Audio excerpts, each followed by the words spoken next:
Hi, everyone. Welcome to the NLI USA Signature Speaker Series. I'm Adina Canefield, the CEO of NLI USA.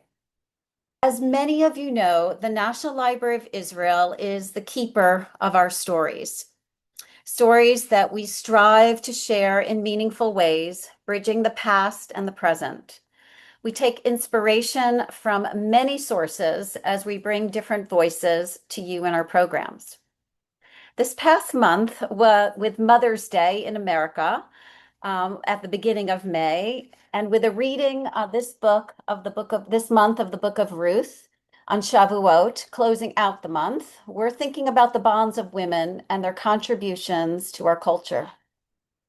In that spirit, we are excited to bring together an acclaimed group of women authors to discuss women's stories, their unique perspectives, and the strength and resilience that we draw from them. The library is very proud of its women's archives, and we hope to be expanding this collection in the future. I suspect that during our talk today, we will touch on certain enduring themes in women's lives that in many ways are reflected in the archives held at the library. So before we return to the esteemed panel of 21st century writers, let's take a glimpse of some of the women's writings from years ago that are preserved at NLI, and let's think about what they reveal. In the archive of Hannah Senesh, writer and war hero, we see the speechless bond between a mother and a daughter as we read the handwritten note of Hannah's last words to her mother, expressing her love just before facing her execution in Hungary after being captured by the Nazis in her attempt to rescue her mother. This writer simply says in a short note, "Dearest mother, I don't know what to say, only this, a million thanks, and forgive me, if you can. You know so well why words aren't necessary." And in the poem that you see towards the right, Eli Eli, we see her positive spirit as a new young immigrant and her enthusiasm for the beauty of the land of Israel.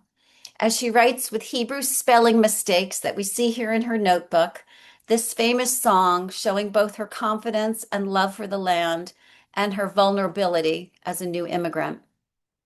And we feel the love of a mother who packed up all of her daughter's writings into a suitcase that she saved for years and that eventually came to the library a few years ago and now makes up the Hannah Senesh archives at the National Library of Israel.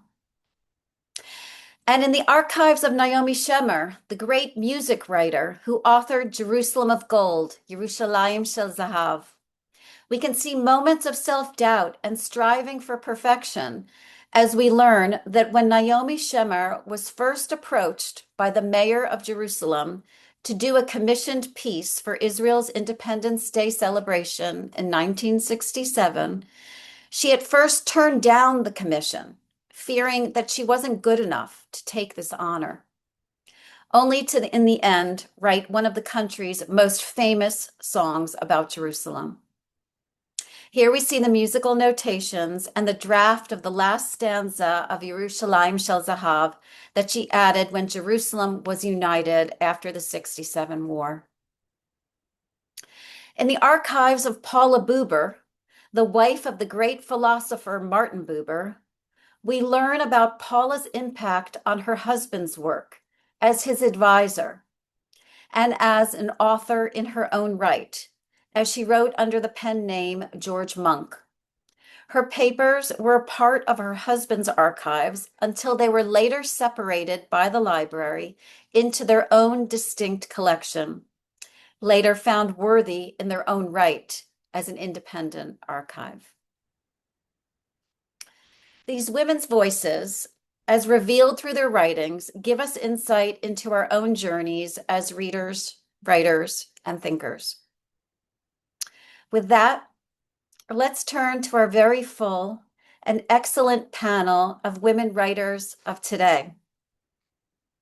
So that we can make the most of our time together with them, we have posted their bios in the chat.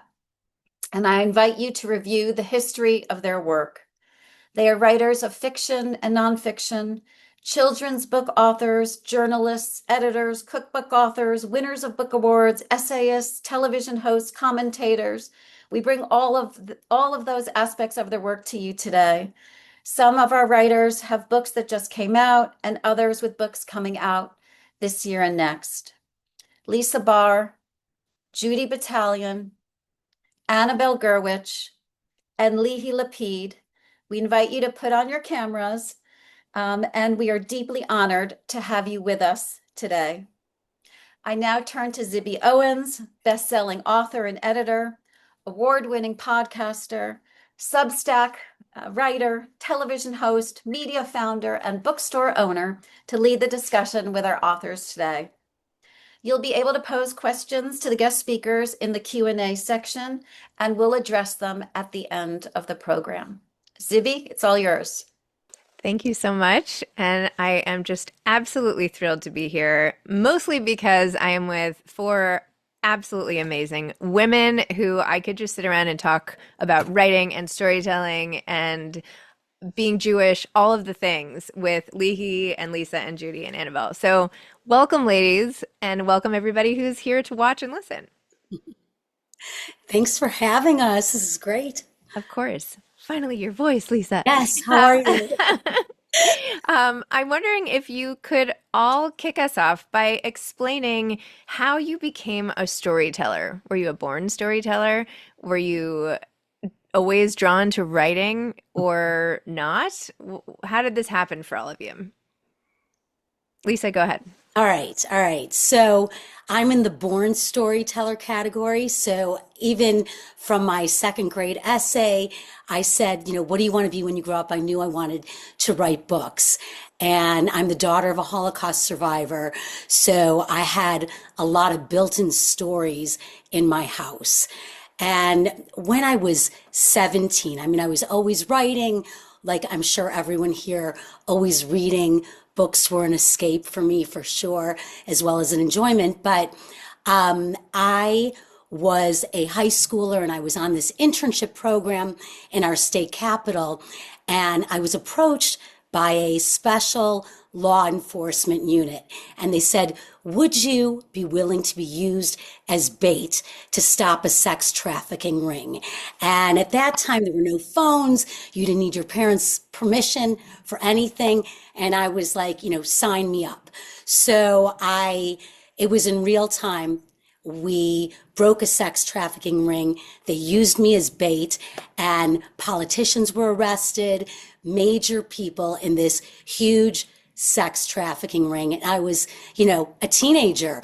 And in that moment was my aha moment. And I knew I was going to go after the tough stories, and that would one day, when I wrote books, they were going to be books that really tackled, going after the truth and obviously suspense and, that kind of thing. So that was, in that moment, I knew I was going to go after telling stories, but stories that the basis had a lot of truth, and, difficult things behind it. Of course, the well-established path from sex trafficking to Yes. novel Well, writing. Yes. How many times a day have I heard with that You story? know, with it's a just little another day at the spice, office. Exactly, a- exactly. adding Holocaust to that Add was the the spice. Holocaust to that, throw it in. Oh my gosh. Yeah, A lot of wow, interesting wow, wow. search terms on your story. Yeah. Lihi, how about you? Okay, so in contradiction to Lisa, I never thought I would write. It was never in my thought or dreams. I was a news photographer with a short hair, motorbike.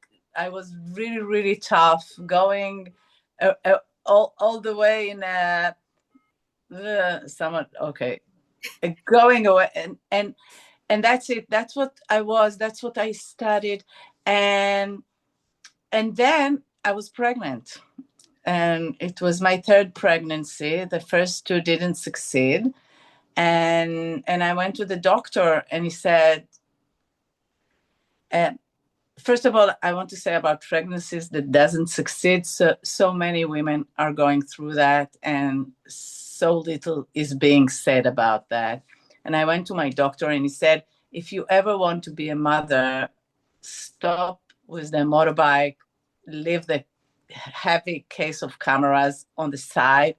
And I was in bed lift for a long time. When my son was born, I realized that no news, no, not any newspaper is not looking for a photographer that breastfeed every 4 hours. And then something happened. Few years before I married a guy, he was writing in the newspaper and wrote books. His mother is a very, very famous author. I'm married to him until today, but including today, though, right? Yeah. It didn't. Okay. Hopefully, let's see what you say. Yeah. So, right. And his father was also a newspaperman. And my parents have a store. I come from a very simple family. And when I entered that family, I remember one dinner that they were all talking about books, like in this conversation that we are having. And I looked at them. I didn't know what they are talking about.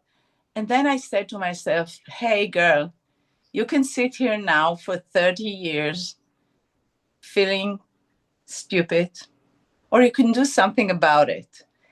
And I took my motorbike. I went to the Tel Aviv University and I registered to learn to study literature and poetry, just not to be stupid at dinners. Okay, that was the idea. The idea was never to write, but just to understand what they're talking about. And then when I lost my profession as a news photographer, and I was super, super angry with the world that they told us we can do everything, but I think mothers are having sometimes hard time doing everything all together at once. I started writing about that, about being a woman, trying to do everything and not always succeeding. Amazing. And I happen to have your book right here, your most recent book, I Wanted to Be Wonderful. Just saying. About that. It's really about that period of my life. Lihi, by the way, is in Israel today, correct? Is that where you are now? You're at Yeah, home. I'm You're at in home, Israel. right? Yeah. Lihi is in Israel. Lisa, where are you? In Chicago? Chicago, yeah. Okay. And just as we get there, how many books have you written now, Lisa? 4 books.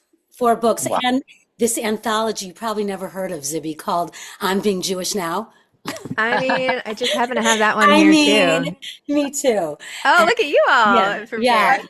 And All uh, right. and all of my books have been translated into Hebrew, so which is great. And I'm in the middle of Like editing my new book. Yeah, Lisa, I was in a store in Tel Aviv yeah. like 2 months ago and saw your book in Hebrew, and I took a picture and I didn't send it to you. That's I'll send okay.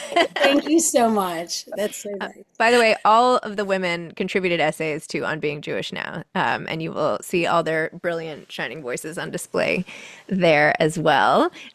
Judy, just working my way down my little screen here. Go ahead. Oh my gosh, motorbikes and sex trafficking. I'm so boring. Uh, I'm such a neb. I don't know what I want to be when I grow up. I'm still that person. So being a right, I don't even know what I'm doing. But have I always been telling stories? Yes. I have always been telling stories, and I think even about myself. And I think I've done it to make sense of the world, to make some kind of order. I didn't expect to be talking about this at all today. But now that you bring it up, I have this like really vivid memory of being 4 years old. And my Zaidi, my grandfather picked me up from preschool at the Jewish Peoples and Parrots School in Montreal. And I was walking down the street with him. And I like was narrating to myself how we were walking together, and I put my hand in his pocket because it felt very safe to be able to touch someone else's pocket and how close I felt to him. And then I remember crossing the street and being like, wow, does everyone do this and talk about their own life as they're living it?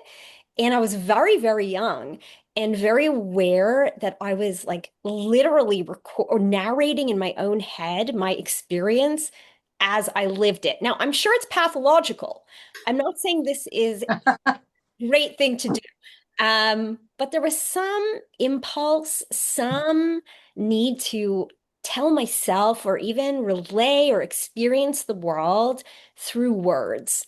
And I've had that again. I was very young and writing about this. I'm not writing, thinking about this pocket and putting my hand in his pocket and articulating that for myself. Um, so yeah, I'm dull, but yes, I've always been Okay, writing. you are not dull. You That's should, all. you need to write an essay. You could call it Pickpocket, and you could write about that experience walking down the street and how it inspired your writing career. So you go ahead and do that. You don't have anything on your plate, Judy. And how many books have you written? Well, I have three books that are published, as well as a children's version of one of the books, and then I have another book coming out in December. So Oh my gosh, you just had a book come out. yeah, it's a busy year, and I still don't know what I want to do. Do I want to be a writer? I don't know. And you used to be a stand-up comic, just saying. Yes. Yes, because that was the same thing as the pockets. It's like telling your own story, making sense of yourself. It wasn't, through words, through oral, even articulating words. Hmm, Yeah, I've always done that. amazing. And last but not least, we have Annabelle Gurwitch, whose book I have here as well. The End of My Life is Killing Me. Adventures of a Cancer Slacker. Anyway. First of all, it is so fantastic to hear people's origin stories. I started out never thinking about being a writer, but loving words, language. I was a young actress with the Temple Best Shalom Players in Miami Beach.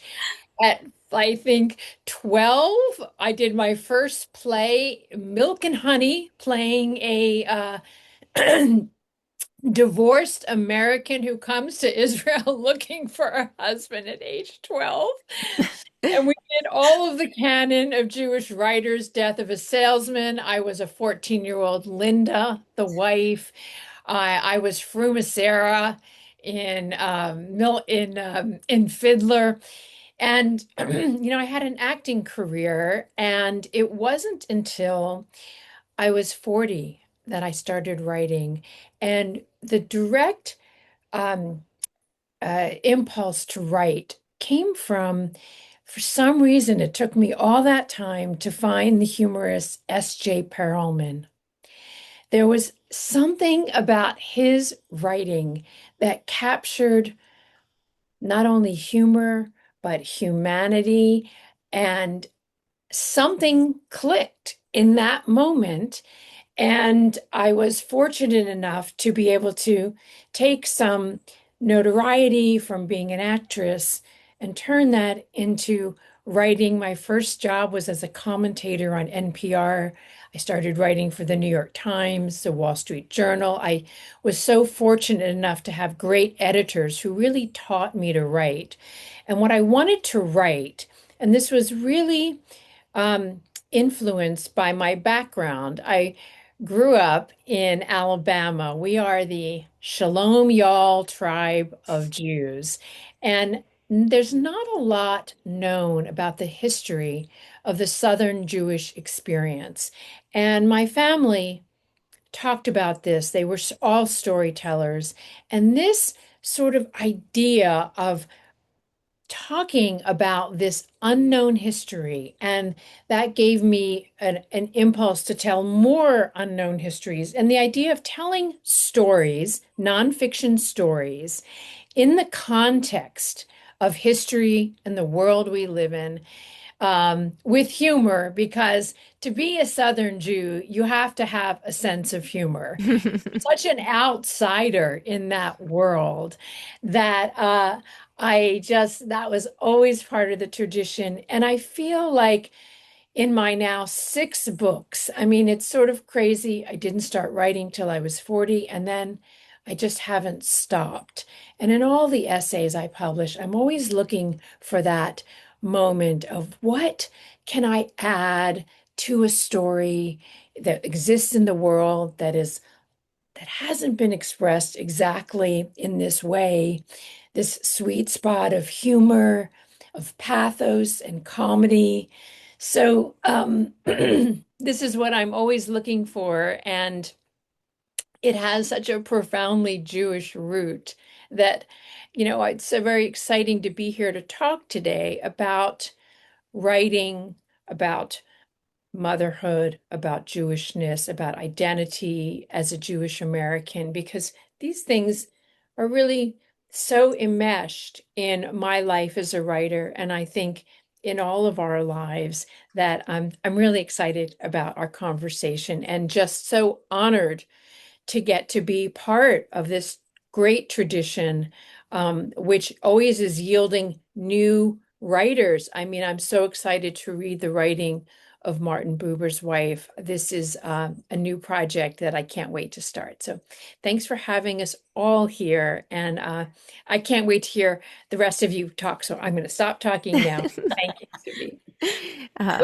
Annabelle, by the way, wrote so eloquently and with such humor about having stage 4 cancer, living with that, and not only that, but advocating for all the rights of people to get treatments across the country where different states have different laws, and she wants everybody to benefit from the treatment that she has had that's been so successful. So, I mean, all of you are warriors in your own right, but it is a pleasure. And just to answer my own question, if anyone's wondering, I wanted to be an author from the time I could write, like from my first essay in school. I was like, oh, I love this. This is so fun. And I decided to be an author, I think, at age 8 or 9. And I wrote many books that did not sell. And I didn't technically become an author until my 40s. So it wasn't exactly an overnight success, but I have had 7 books. My 7th book is coming out in September. So it's all happened because of my podcast, which all of these ladies have been on, and it's because of my involvement with storytelling. So back to storytelling. See how I did that? Wasn't that good? Yeah. That was nice. Oh, thank you. Thank you. Thank you, Lihi. We are not only storytellers. The world has decided we are all Jewish storytellers at this point, whether we identify that or as that or not. After October 7th, everybody has been put into a lane, I think. You can disagree or agree. And this is sort of who we are. We are now newly rebranded in this new landscape. How do you feel about this? Did you always identify as a Jewish author? Was your Judaism separate from your author? I know some of you touched on this already a little bit, but how does being a Jewish woman storyteller differ from being just a storyteller? What do you think? Why don't we start with Lihi? Wow, I'm in a different position because I'm an Israeli storyteller, and I definitely think that something happened at 7th of October in the bond between us and you. I will say it very shortly, but I do think that what happened was that we as Israelis, we were a little bit arrogant and very proud of ourselves, and we thought we don't need anyone. We are okay by ourselves. And I think Jews around the world thought that there is Israel anyway, so we can continue with our lives. And after 7th of October, both sides realized that it's not so true. We as Israeli, we really need the Jews around the world to help us. We hugged every essay, every post that you posted pro-Israel at that time. And I think also Jews around the world realize that it's not for granted that Israel will always be there and wait. So this is on one side. But the other one that we are here for talking about, I think for many, many years, the only voice we heard was the man voice in stories, in even if we talked about Ruth book, now for Shavuot and everything. So there was some guy that wrote about it, and I think, first of all, for many, many years, or almost all throughout history, women didn't write. They didn't teach them to read and write. And I think we're writing her story. We are writing, each one of us, the story of women. So it can be in Israel, and it can be a pickpocket little child somewhere, and the Holocaust survivor. But the fact that we write it as women, from a perspective of women's uh, different way of looking at things, which I do think there is, uh, it's super important because it's very new. It's very, very new. And if you'll go to every book haul, that like history of books, uh, women started only recently to join and write. And I think it's really important that we give the voice of I'll tell you something. Last one, that I studied gender, and they wanted to know the contact, the how did mother and kids felt like 800 years ago. How did they feel from a mother? We don't know. We don't know. It's not written anywhere.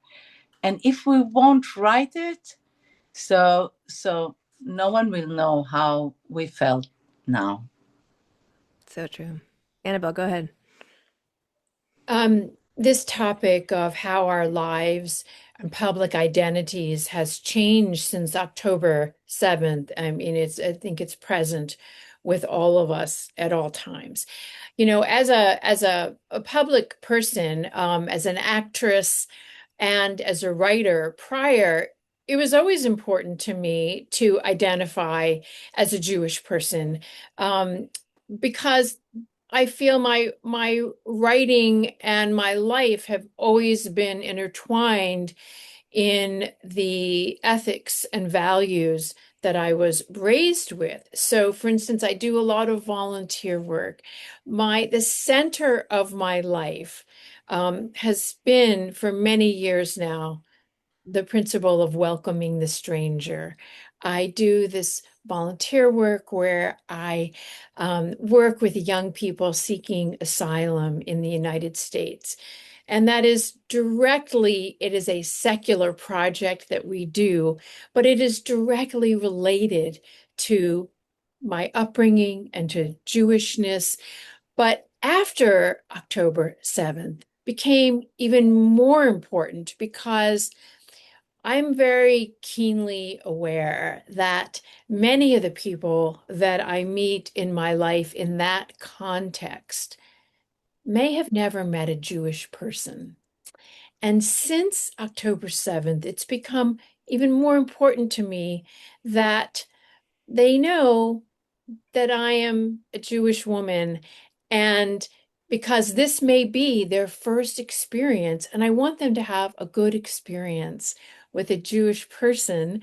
And that means I'm not doing anything different than I would be doing, but just to plant that idea because we are countering disinformation, we are countering this world of assumptions. And so I have found that that has become, an even more important part of my identity. It's always been, something I've also written about.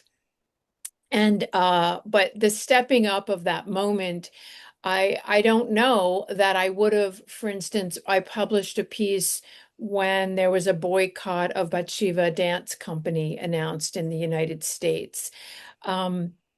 I'm not someone who supports those sort of boycotts. I don't know if I would have felt the urgency to publish. I published a piece about that, arguing against boycott in Haaretz. I'm just not sure that I would have felt as strongly about the need to have my voice heard as a writer and to challenge that idea. So I think, there's just been a profound effect in my life for sure. Lisa. Yeah, this has been exactly as Annabelle said, profound. I had a line in the book, the essay, and it was before October 6th, I knew what I wanted from October 7th, I knew what I wanted from life. But after October 7th, I knew what life wanted from me. And so as I mentioned, daughter of a Holocaust survivor, my books are Holocaust themed, and I'm very outwardly pro-Israel. So what I experienced from the get-go, I was among the authors, in the States who had received, 50 a day Hamas types telling me, your daughter should be raped, you should die, 50 a day. My books, I had 450 one-star reviews trying to torpedo my work. I was dealing with cancellations. This was a fight to the finish line. So it was this moment, and Zibby, you and I have talked about this before, that you could either, get into your bed and put the covers over your head, or you go loud, you go proud, and you start fighting back. So I had the experience of having been a journalist, an investigative journalist, 7 years as a reporter in Israel and other places. So I knew I could write essays. And, it was a hard pull because there was so much anti-Semitism, still is, in the book world. And I knew I needed to be one of those authors that did not back up or back down. And so I remember one of our events, there was at the Miami book fair, and I was with three other authors, and they were freaking out. We had 13 police come in there. We had, people screaming at us. And I said, don't worry, I got this. But the ammo that I have had is I know my facts. I know Israel. I know a lot of background, and I could fight back. And so you have to do it very calmly and clearly, but it has been really tough. So I am now 100% a Jewish author. That's where, wherever I go, that is my, identity. And, there were some really hard personal things. My bookstore, every author here has her bookstore, but my bookstore in the Chicago area had done 50 or 60 events with me. And right before my book came out, 2 weeks before, they canceled a Jewish author. So here I am about to launch a book about a Jewish resistance hero. Everything's arranged. And I said to myself, how can I possibly launch my book at that bookstore? So I gave them an opportunity to apologize to the Jewish community that came out during COVID and really saved this bookstore, but they wouldn't do it. So in the end, I had to cancel the canceller, and that's where we're at. And I never looked back, and I canceled 9 other events with them. And this is the reality. But on the silver lining, we have come together as a Jewish community of authors, and we have helped our Israeli counterparts wherever we can, and we're standing strong together. So we launched the Artists Against Anti-Semitism. We came together with this book, on being Jewish now. We said we are not going to cower in the face of hate and evil. And it's not easy. There are times before I post a piece, I have butterflies because I know what's about to come at me. But then I hear my grandmother's voice in my head, who was the love of my life. And she survived Auschwitz. And I said, you know what? She can do that. I can do this. And so it's been a ride. It really has been, or I should say it's been whiplash. And, we go on because that's what we do. But this has been sort of my scenario, the reality. Oh my gosh. And yet you say it all With a smile and with your unwavering optimism and determination that, you exhibit every single day. So go, Lisa. Zibby. Judy? So on October 1st of 2023, and I remember this very well. So we're talking pre-October 7th. I was in at a literary festival in Europe, and I was invited to be on a panel with it was actually about this subject, are you a Jewish writer? And it was all kinds of very famous writers and me. And I'm on this panel. I'm already like nervous, and they're going through, "Are you a Jewish writer? Are you a Jewish writer?" And everyone on the panel was like, "I'm a writer, and I happen to be Jewish. Hmm. I'm a writer, and I happen to be Jewish. I'm a writer, and I'm Jewish." And it came to me, and I was like, "I'm like 10 Jewish writers in one. I'm so much of a Jewish writer." And I mean, look at me here on this. So what is it about? Like, I've always been a Jewish writer. Now, there's nothing in the pickpocket story. By the way, don't steal my pickpocket story now, anyway. But there's nothing in that pickpocket story that's particularly Jewish, except I did tell you I was coming from Jewish Peoples and Parrot School, and my Zadie was a Holocaust survivor. But that sense of I don't know, there's nothing inherently Jewish, I guess, about that story. But maybe there's something, and maybe this isn't Jewish, I don't know, but maybe there's something in the perspective, I mean, I've always feel like I'm writing and living from a real outsider's perspective. Mm. And again, maybe that's every writer. I don't know if that's Jewish, but it feels Jewish to me. A kind of double perspective, even. I'm inside, but I'm also outside. Maybe a bit of humor, maybe a bit of self-deprecating humor. Sort of seeing the world at a slightly different angle, maybe a little wordplay. That all feels in some ways Jewish to me, though I don't know. Maybe we could say that's a greater writerly thing, but I've always certainly felt like a Jewish writer. And I know, oh my gosh, I don't want to take up too much time, but I think the difference since October 7th, I'm still a super Jewish writer, maybe even 20 in one now, but the difference is that I'm so much more self-conscious about it.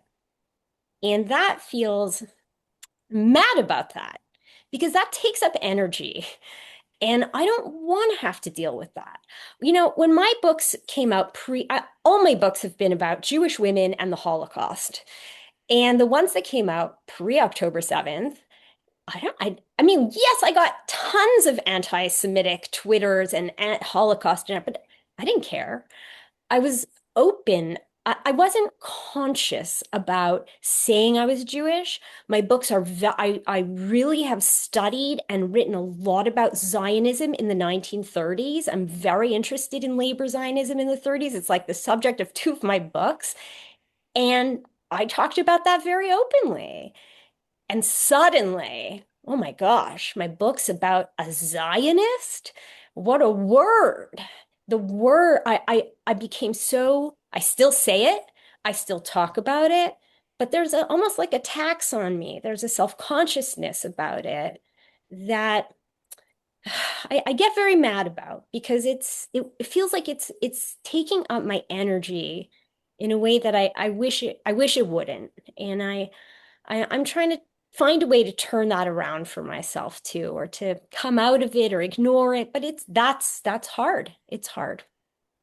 Well, it's almost like we were all just like driving our cars down the highway, and now all of a sudden there's like this huge gust of wind sort of pushing us back, or sometimes it's a rainstorm or whatever, and it's not the way it was. It just isn't. It could be the same car. Annabelle? I just wanted to mention something that occurred to me as well. This idea of our identities being enmeshed in Jewishness as part of our identities, as starting out as an actress. There had been this tradition in American acting that you would change your last name. And I really thought about that when I started acting. I was very fond of British landscape artists, and I thought about changing my last name to Annabelle Gainsborough, Annabelle Constable. I was like really, but none of them just really worked. And the funny thing is, I had a things you do in your 20s. I married a Brit in my 20s, and this was potentially an opportunity to change my last name from Gurwitch. As if there's not a sign that there's irony in the world, his last name was Jewett. I could not get away from being Jewish with this last name, and I'm really glad that I decided to stick with the name, which it was not the first thought, and sometimes in your 20s, you do make good choices, and I'm really grateful that I stuck with that because it certainly has added to the ease at which people identify me as Jewish. Yeah, I don't know if I would have said I was a Jewish writer beforehand. I don't know.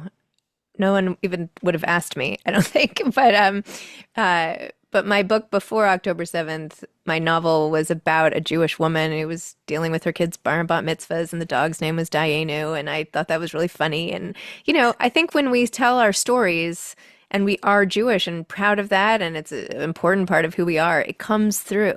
Right? How can we, unless we try to hide it, I feel it's an inevitable part, just like other pieces of our identity.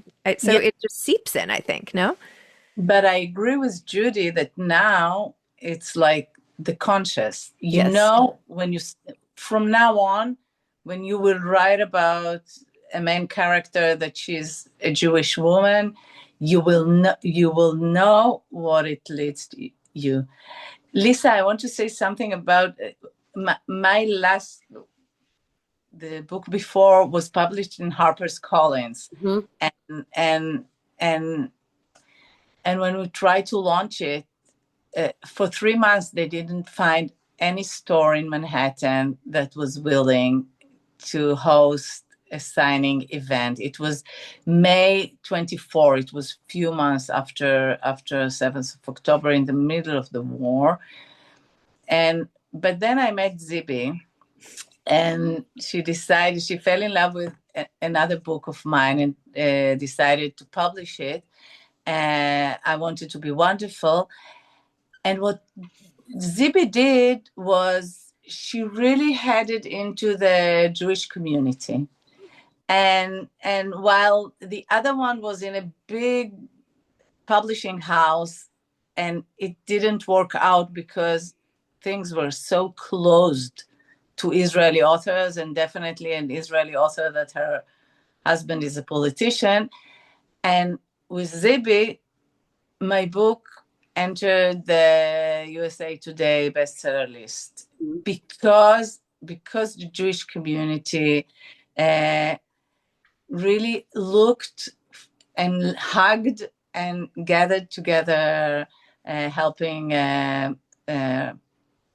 Jewish writers. So I think we also have this. It became, I don't know. I know that there are a lot of people watching us, but Zibby created some Yes. with On Being Jewish Now, this place that it's home for this question, for how much you write about your Judaism, how much you write about Zionism, how much, conscious or not, you are putting yourself out there at that. And I thank you, Zibby, No, for that. I agree exactly with what you're saying. I think, Zibby, you have established a safe place for so many of us, and you've at the forefront. You used all your people, everything behind you, to make sure the authors around you, especially Jewish authors and all kinds.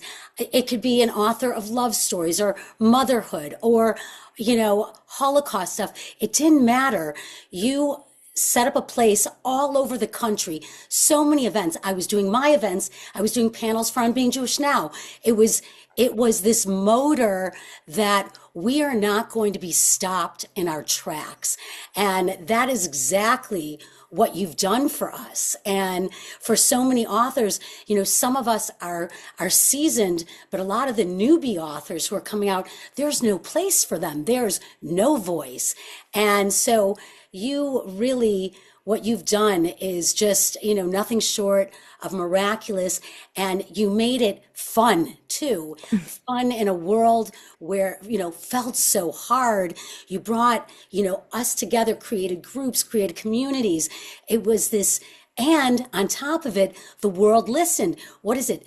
25, 26, how many? 29 weeks. 29, almost 30 on the bestseller list. It was like the little engine that could, and it just kept going. So of all the things that you do, this is probably like the feather in your cap that you should always know how much we all appreciate it. Aw. We have our book life and we have our On Being Jewish Now life, and it's thank God for that. Really. So you've been a strong powerhouse. I mean, this is an incredible panel. I just want to say something about Judy. Judy's book, The Light of Days, is a masterpiece. It's not even just a book you should read. It's a masterwork. And I know, Judy, you were, being sort of light about it, but I'm jumping in to give you a compliment because that's a life-changing book that you created. And it's all dealing with powerful women in resistance and resilience. And I mean, this is what the whole story here is really about. Thank you so much. And it's an honor to be here with all of you. And all my writing about Jewish women, all of it has been to inspire. It's been to inspire my readers. I try to tell stories about Jewish women, in particular young Jewish women who risked their lives, who've chanced everything in their fight for justice and liberty and Jewish dignity. Yep. Really what I've tried to share in my books, and I'm so honored to be here. Thank you. Oh my gosh. All right. Well, somehow we're already up for questions here. Although I still have 1,000 more things I would love to talk to you all about. And thank you for all the nice words, Lisa. FYI, Molly Ann loved your essay, Lihi, so just store that away. We talked about defining Jewish. Tracy would like to know what our writing processes are like, and if we know the whole time what we're writing or discovering as you write, if there's an outline and all of that. So maybe just a little writing process question. Who wants to start? I think I tried once to start a book and go on with it to see how it comes. And then I had coffee with a friend of mine and she said, "What are you doing?" And I said, "I'm writing now a book about 4 women that are," and she said, "Why?" And that's it. There's no book. She destroyed everything. I asked myself so many questions. So first of all, I'm trying not to talk about my writing. I do feel that after a while that you write, even if it's from your soul and everything, you need to stop and do an outline and to know where the book ends and where are you heading, because otherwise you will get lost. So you can start only with ideas, but at a certain point you need to know where you are going. And I will say another thing. At my last book, when I wrote, so we have a lot of noise in Israel. Like we have a lot of campaigns for elections, a lot of elections in Israel all the time and everything. And I had a lot of noise in my head, and it was very difficult. And I think every year that I'm getting older, it's more difficult to concentrate.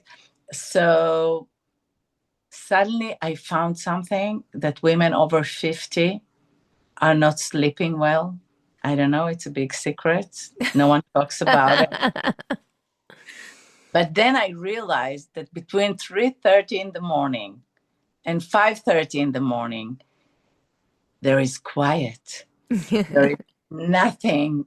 No one disturbs. And my last book, that was the hours that I wrote by myself when everybody else are sleeping. So maybe it gives an idea. Annabelle. Oh, that's so funny. In one of my books, I see you made an effort, which was about turning 50. I wrote about the 4 a.m. club.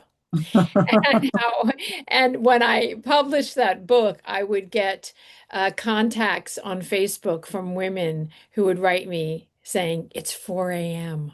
What are you doing?" Um, as a writer, um,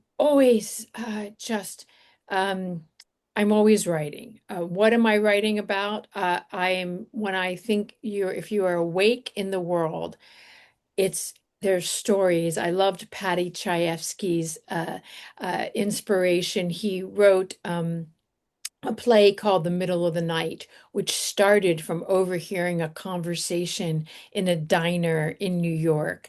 And there's always ideas that are swirling. I'll just say right now, I had this experience where one of my best friends, who I met on our trip to Israel when we were 14 and we were working in at Ein HaShofet kibbutz, my friend was voted to the worst dressed list for a dress she wore at the Emmys. Oh my God. And Oh, that's terrible. isn't that terrible? But I knew Yeah. what I had to do. I knew I needed to wear that dress. And and then I recruited other friends to wear that dress. And so now we have the Sisterhood of the Traveling Worst Dress list dress.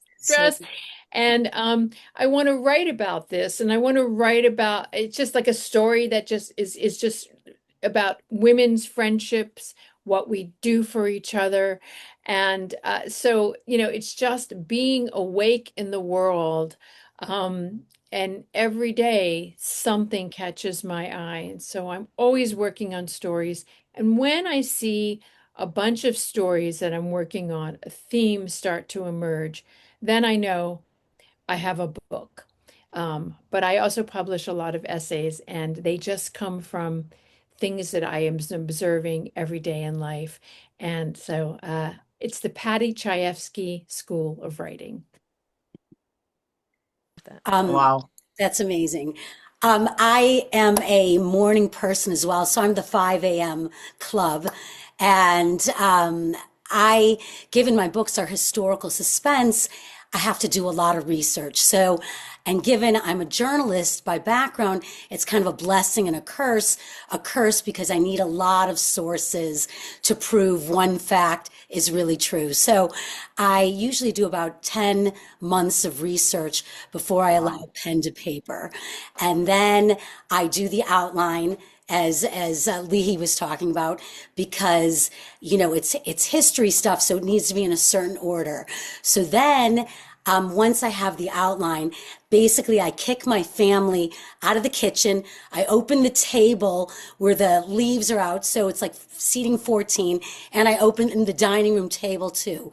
So it's about 2 weeks where mom is batshit crazy, and I'm just, putting all my outlines and my file cards and my sticky notes like a mad professor for about 2 weeks. And then it's in my head, and I push it all away, and I sit down and I start to write. And so obviously I'm adding things that are historically correct as we go. But once I'm in and I'm at that point, I'm possessed by my characters, like down to the point, and I do like a dossier. I know their scent. I know what they smell like. Lots of facts that I have about them that might not even make it in the book, but I inhabit them, and then I start to write without a kind of that, we always talk about the plotters and pantsers, so I'm a hybrid, I would say. That's my crazy. How And about then, Judy? I do have one thing that but my dog of 18 years just passed. But before I know, I can't even talk about it. But before I would turn anything in, I would read my book aloud to the dog, like who loved everything I wrote. But, there's a reason because what you have on paper, it sounds a lot different when you read it out loud and you get rid of a lot of extraneous things as you hear it. So that was all along my method to my madness. But yeah. I like that. My cat hates my writing. Oh, riveting, Judy. Um, I don't know. The process, so I have three kids. My youngest is 6, so I'm still like in it with kids. So my writing I mean, it's the most unglam. I'm like literally writing outside while waiting for the school bus. Like I'm writing at their swimming lessons. Like, don't kick so hard, and the water splashing my laptop. Like it's, I write at gymnastics practices and at competitions and like it's, I don't, I wish I had this space. Even at 3 a.m. my house is busy. I wish I don't have at this time in my life any kind of quiet or fireplace with a mug of tea. Like I love that idea. But my writing really happens in short bursts, in really doctors' offices, tons in doctors' offices, waiting rooms. I basically walk around the city with a laptop and sort of I'm nomadic, I think.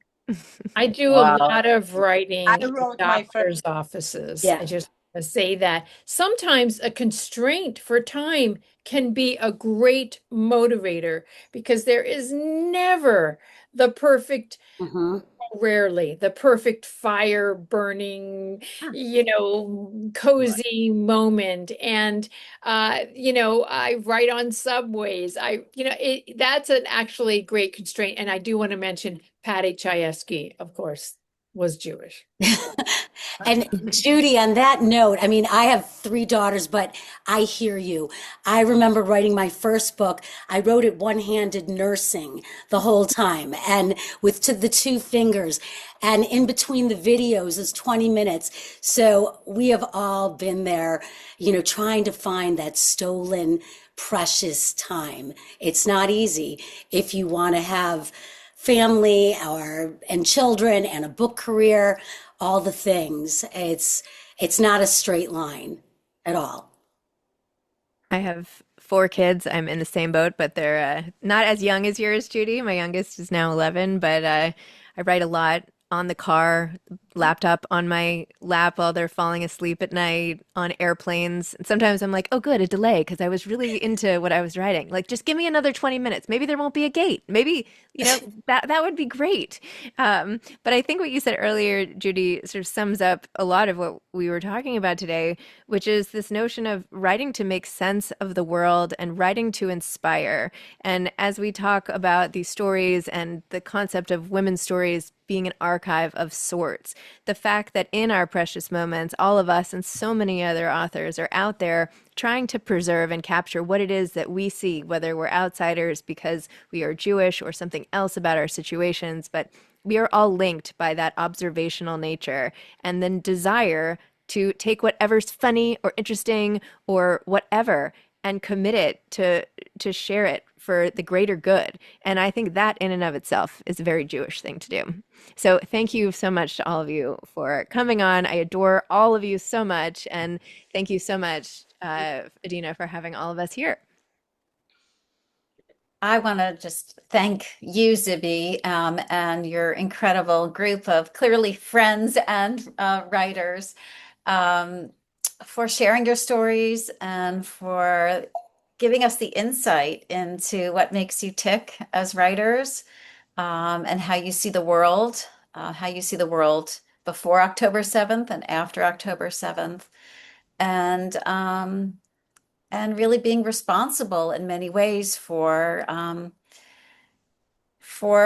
being a pillar of strength during these times and carrying on the culture of the Jewish people, and sharing it with the broader world. So thank you all so very much. We hope you all will get to spend time in the library and do your historical research there for whatever books you might be thinking of. And I also want to extend my thanks to Abigail Yasker and to Joseph Lipner, who actually have helped make this happen and provided support for NLI USA Signature Speaker Series. So thank you. And thank the entire community that's here with us today that has spent time with us on this program, on other programs. You're an important part of the National Library of Israel.